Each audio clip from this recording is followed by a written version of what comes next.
भन्दाखेरि चाहिँ मैले अस्ति जसरी तपाईँ भोट माग्नको लागि त्रिपुरा सुन्दरी मन्दिरको दर्शन गर्न आउनुभयो नि, मैले तपाईँले जितेपछि चाहिँ त्रिपुरा सुन्दरी मन्दिरको दर्शन आएको मैले देखिनँ। त्यो के कारण होला, अलिकति जनताको चासो भयो, त्यो चाहिँ राख्नुहुन्छ। म विजय र्याली लिएर आएँ, हामी मन्दिर परिक्रमा गरेर पूजा गऱ्यौँ। के पूजा गरेको, एउटा विशेष पूजै गर्नुभएको थियो मन्दिरमा। जितेर आएपछि विजय र्याली सहित एउटा विशेष र्याली गऱ्यौँ हामीले, र माथिको चौरमा हामीले एउटा धन्यवाद ज्ञापन मतदातालाई त्यो राख्यौँ। ठ्याक्कै मलाई कति पटक हो सम्झना भएन, तर म 4-5 पटक चाहिँ जिते पछाडि यो तौथली क्षेत्र आएको छु। र म अघिल्लो पटक 79को निर्वाचनमा आउँदा यो क्षेत्रका जनताको मुख्य माग के थियो भने बालका टेकनपुर तौथली सडक खण्ड बनाउनु पर्यो भन्ने थियो। र अहिले तपाईँले हेर्नुभयो यो खण्डमा पहिला पनि ठेका लागेको थियो र निर्माण कम्पनीले चाहिँ कामको लापरवाही गर्दाखेरि सम्पन्न हुन सकेको थिएन, अलपत्र जस्तो थियो। त्यो न पुरानोले गर्न सक्ने न नयाँ बनाउने त्यस्तो अलपत्र थियो। अहिले तपाईँ हेर्नुभयो भने बालकाबाट एउटा नयाँ प्याकेजको काम सुरु भएको छ। माथिल्लो प्याकेज हो भने व्यवस्थापन भइ नसकेको कारण चाहिँ हामीले अर्को ठेका लगाउन सकेका छैनौँ।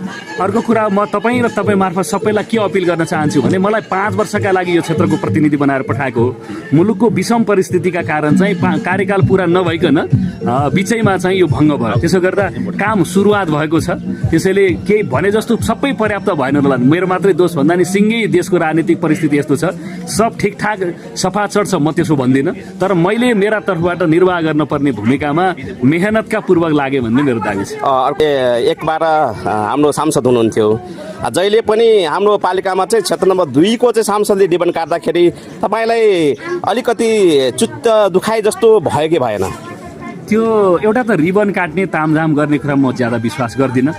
मैले त्यस बेला के भनेको थिएँ भने तातो पानी नाका हालतमा खोल्ने, जुरेका पीडितहरूलाई न्याय दिने, ओरेङ म्याग्नेसाइडको पाइपका कारण यहाँ एउटा लफडा छ, यसलाई व्यवस्थापन गर्ने, राजमार्गहरूको स्तर उन्नति गर्ने र जनताका सवालहरूलाई सशक्त रूपमा संसदमा उठाउँछु भनेको थिएँ।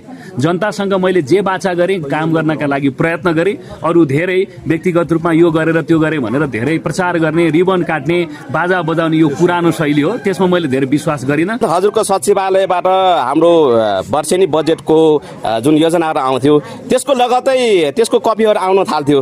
तपाईँ निर्धक्क साथ 3 वर्षमा हाम्रो सिन्धुपाल्चोकवासी र त्रिपुरावासीलाई चाहिँ तपाईँले के विकास दिनुभयो निर्धक्क साथ भन्न सक्नुहुन्छ?